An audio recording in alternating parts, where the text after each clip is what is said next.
start to get the crew together and say, this is what we practiced a 2-minute drill for, right? Yeah, you hope you've been in that situation before, and if you haven't, you just have the confidence, hey, let's go down there and get this thing done. But, boy, that's a big score right there to give them the advantage. At their own 25-yard line.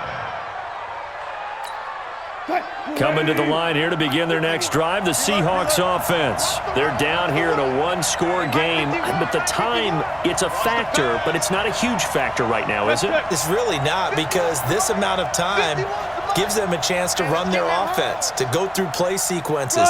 And this is what they work on every week in practice, usually on a Friday. They go over this type of a situation, late game situation. What are we going to do when we have the opportunity? They've called these plays a bunch of times. Now's their chance to execute them. They have the opportunity now. Here's the execution. Yards on the pickup. Brings up 2nd and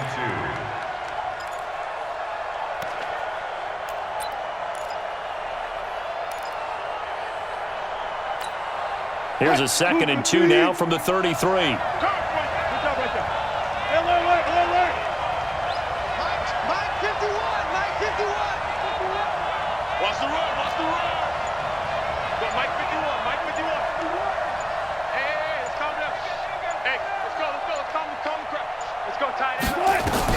Back to throw. This one into the hands of Metcalf. And able to get this one across the 45 before he's brought down. That one good for 14 and a Seahawk first. The drive continues as they search for a tying touchdown. Here's 1st and 10. Back to throw. He's going to let it fly. This is caught, and he will score. Touchdown, Seattle. DK Metcalf in the final minute as they can now even this game here in the 4th quarter with the extra point. Don't forget the extra point. It's up and good. And, partner, we've got a tie game here in the 4th.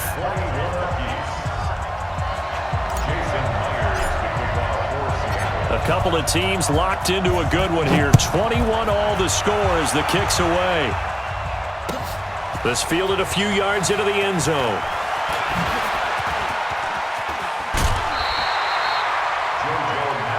Here we go. The Rams go.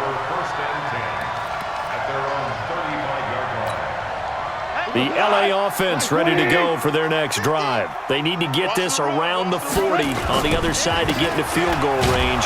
They're going to clock a decent amount of time here in a tie game. What do? No panic situation at all. They've got to get a couple of chunk plays, pick up nice bits of yardage. Target the sidelines? Target the sidelines because you want to get out of bounds and make sure that clock stops. Because if the clock stays running, that makes things that much tougher for you. It can always bleed out on you. Goff now to throw. He'll get this one to Cobb, complete. A good pickup, 17 yards, and also a Rams first down. Tell you what, he's been able to put the ball in some tight spots all game long. That throw, no different. Yeah, a lot of people would call it a gutsy type of a throw. I think he looks at it as, I can do it, so it's not that big of a deal to me, and I'm going to keep firing. And some space here. Past the 20. And he'll go out of bounds inside the 15-yard line. A big play on the ground there. It goes for 36 yards. So how about this for field position after the big play? Inside the 15 now as they come up on 1st and 10. Now it's Gurley.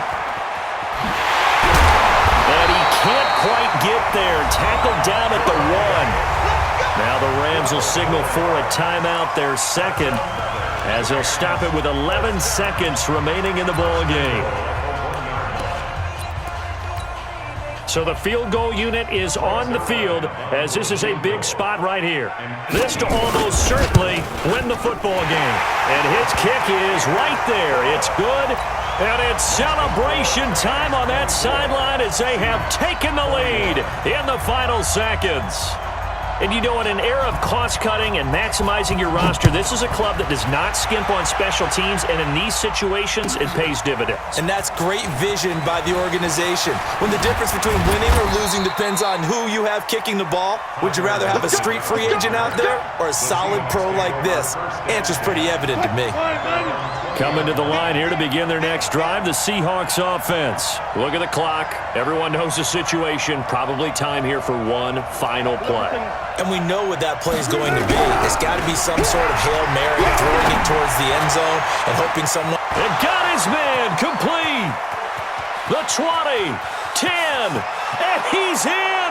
Are you kidding me? How do you give that up? One of the most improbable ways to finish a game, and they do win it on the final play. This one is going to sting for a while. I mean, how do you let that happen defensively? One stop. One stop. I know that it's easy to say that from the booth, but it is. How do you let that happen, partner? That's one of those where sometimes you get overzealous on defense, get out of your lanes, don't take care of your assignments. But let's just go ahead and focus on the offensive guy. Look what they got done. Yeah. They needed to make one play themselves, and they did it. Yeah, that's the reverse side. It was a heck of a play and a heck of an ending to this